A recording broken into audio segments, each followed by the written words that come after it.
ও জিবরাইল, এরা কারা রে? এমন ভাবে জাহান্নামের আগুনে জ্বলতেছে, তারা কারা? আপনারা জবান খুলে বলেন, আমার নবী জানে কি জানে না? আল্লাহর হাবিব জিজ্ঞাসা করার পরে জিবরাইল আলাইহিস সালাম বলেন, ইয়া রাসূলুল্লাহ, নবী গো, এরা কারা জানেননি? এরা হলো দুনিয়ায় জেনাকার আর জেনাকারিনী।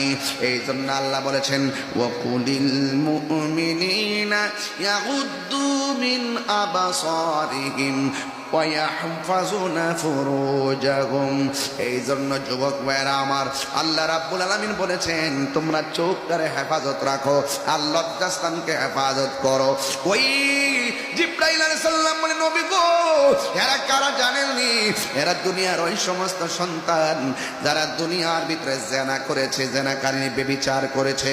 এই জন্য যুবক আমার, একটা কথা পায়ে ধরে বইলা দিয়া যায়, গার্লফ্রেন্ড চলবে না, বয়ফ্রেন্ড চলবে না, চিঠি দিয়া প্রেম চলবে না, মেসেঞ্জারে প্রেম চলবে না, ভিডিও কলে কথা চলবে না, ইমোতে কথা চলবে না, হোয়াটসঅ্যাপে কথা চলবে না।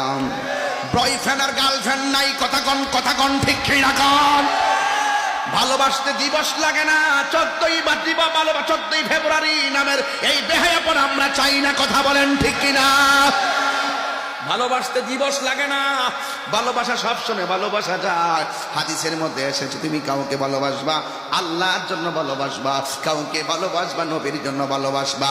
এই শ্রেণীর মানুষগুলোর জন্য আমার আল্লাহ রাব্বুল আলামিন আরশে আজিমের নিচে ছায়ার ব্যবস্থা রেখে দিবে। খবরদার খবরদার! জিজ্ঞেস করলো কি আমার গার্লফ্রেন্ড, আমার বয়ফ্রেন্ড? কি আশ্চর্য, এরা এখন নামটা পাল্টাইছে। আগে ছিল প্রেমিক প্রেমিকা, এখন নামটা পাল্টাইছে কি গার্লফ্রেন্ড বয়ফ্রেন্ড কইলে মনে হয় কিছু কইতো না আর কি, মানে কিছু মনে হয় তারে বলবেন আর কি। এইরকম একটা সহজ সমীকরণ দিয়ে সম্পর্ক করে। মা মনে করে আরে এরা বন্ধু মানুষ, চলাফেরা করে, অন্য কোনো সম্পর্ক নাই আর কি। এরা বুঝে না যে বন্ধুই তো আমার।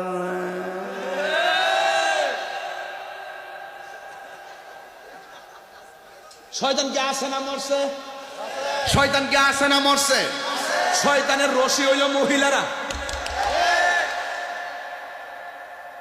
মহিলারা সব সেট বা আমার লগে আইসি এমনি আসছে, প্যান্ডেল আছে, বড় প্যান্ডেল। আও মাশাআল্লাহ মিয়া, মাশাআল্লাহ কোন মা গো, ও মা, শয়তান বড় কঠিন মাল। তোমার যতক্ষণ পর্যন্ত আসল জায়গা না নিতে পারবো, হ্যাঁ শান্তি নাই।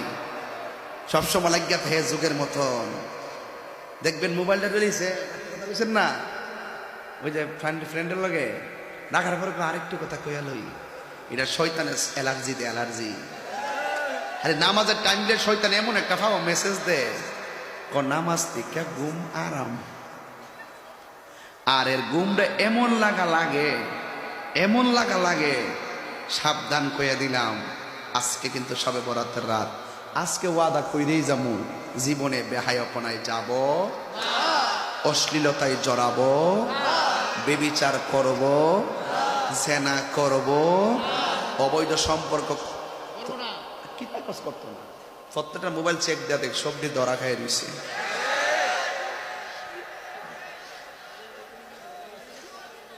তোমার মোবাইলের ইনবক্স পাসওয়ার্ড যে দৌ কিরামান কাতিবিন দেখেনি, আমার আল্লাহ দেখেনি।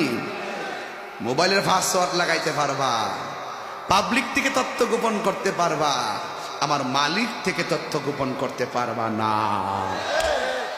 তেলাওয়াত করমুনি একটা।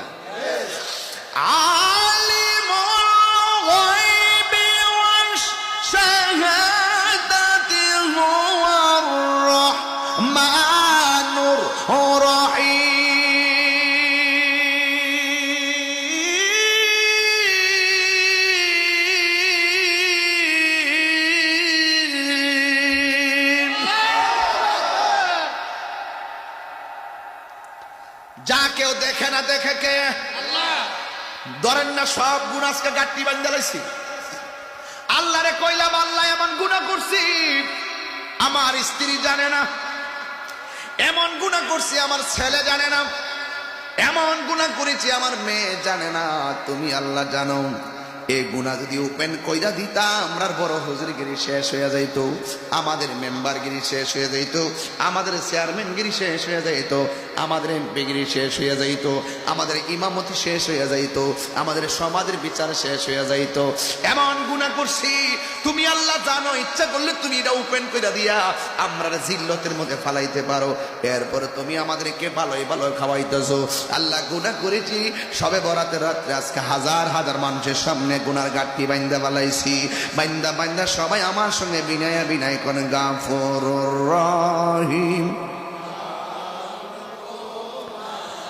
আল্লাহ আল্লাহ আল্লাহ গাফুরুর রহিম হার আল্লাহ ও আল্লাহ। এই জন্য গুনার বুঝা মা ও কান্দেছি কন্যা আল্লাহ, আও দিলটা নরম করে কন্যা আল্লাহ। গুনার বুঝা মাতাই আমরা কান্দেছি, মাফ করে দাও মাবুদ আল্লাহ এলাহি মাফ ও আল্লাহ ও খুদা আল্লাহ এলাহি বন্ধু নাই রে বাম যে জাগা বন্ধু নাই রে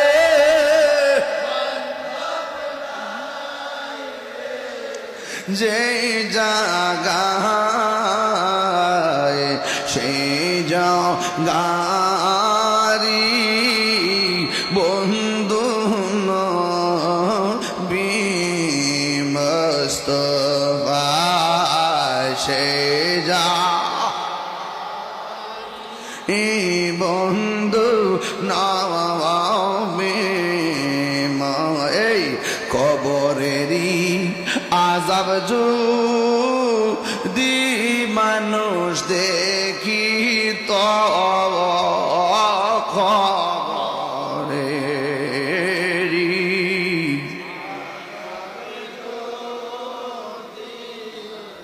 দেখি তো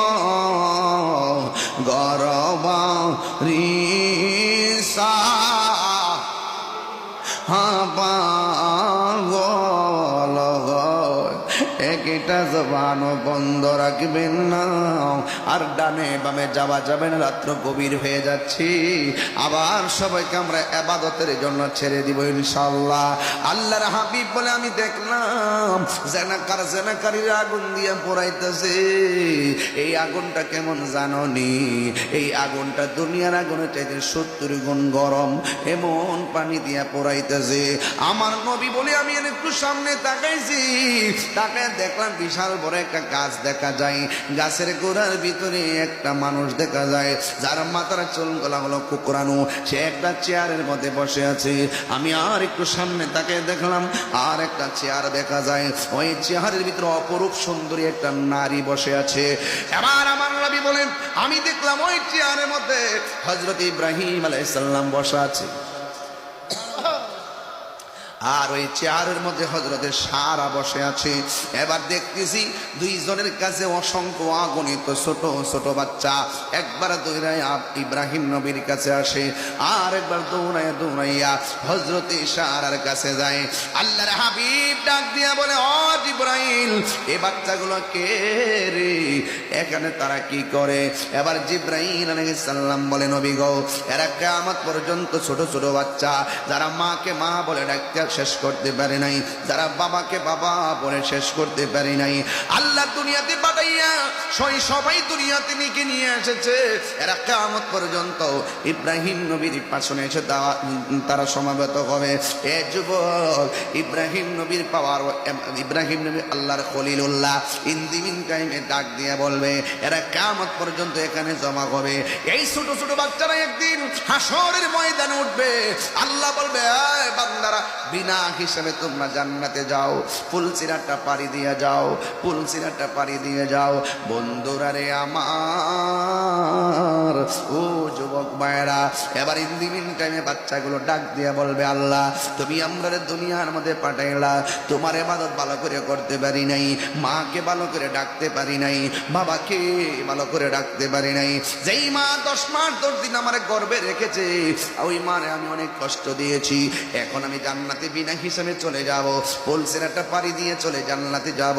জান্নাতে গেলে তো আর বের হওয়া যাবে না, বের হওয়ার দরকার হবে না। আল্লাহ, ও আল্লাহ, আমি জান্নাতে যাওয়ার আগে তোমার কাছে জানতাম চাই, আমার মা দুঃখিনী কোথায়? আল্লাহ বলবে, তোর মা দুজখের ভিতরে। ছোট বাচ্চা ডাক দিয়ে বলবে, এটা গায়ের জোরে কথা হবে না, এটা প্রেমের জোরে কথা হবে। বাচ্চা ডাক দিয়ে বলে, আল্লাহ আমার আম্মা যদি দুজখে হয়, যে এই মার পেটের মধ্যে অসংখ্য লাথি মেরে মাকে বেহুশ বানাই দিছি, এই মার পেটটা তো নিশ্চয়ই জাহান্নামের আগুনে জ্বলতেছে। ও আল্লাহ, একটা মিনিট, একটা কিছুক্ষণের জন্য হলেও আমার আম্মারে আমি একটু দেখে যেতে চাই। এ আমার কেশবপুরের মা, ছোটবেলা বাচ্চা হারাইছো, আজকে দেখে কান্না বন্ধ করে ফেলো। ও আমার বাবা, ছোটবেলা বাচ্চা হারাইছো, চোখের পানি আজকে মুছে ফেলো। এই চোখের পানি আর ছাড়বেন না, এটা কিন্তু আপনার না, এটা হলো আল্লাহর। কারণ টাকা যদি কাহারুর কাছে জমা রাখে, কাহারুর কাছে টাকা জমা রাখলে যে আপনি আমার আমানতটা রাখেন, আনতে পারবে না, কারণ টাকার মালিক সে না, আমি তার কাছে আমানত রেখেছি। আমানত ফিরাই দিলে কান্না করা বোকামি ছাড়া কিছু নয়। আল্লাহ আমাদেরকে দুনিয়াতে পাঠাইছে, এটা আমাদের কাছে আল্লাহর দেওয়া আমানত। আল্লাহর আমানত আল্লাহ নিয়ে গেছে। এই জায়গার ভিতরে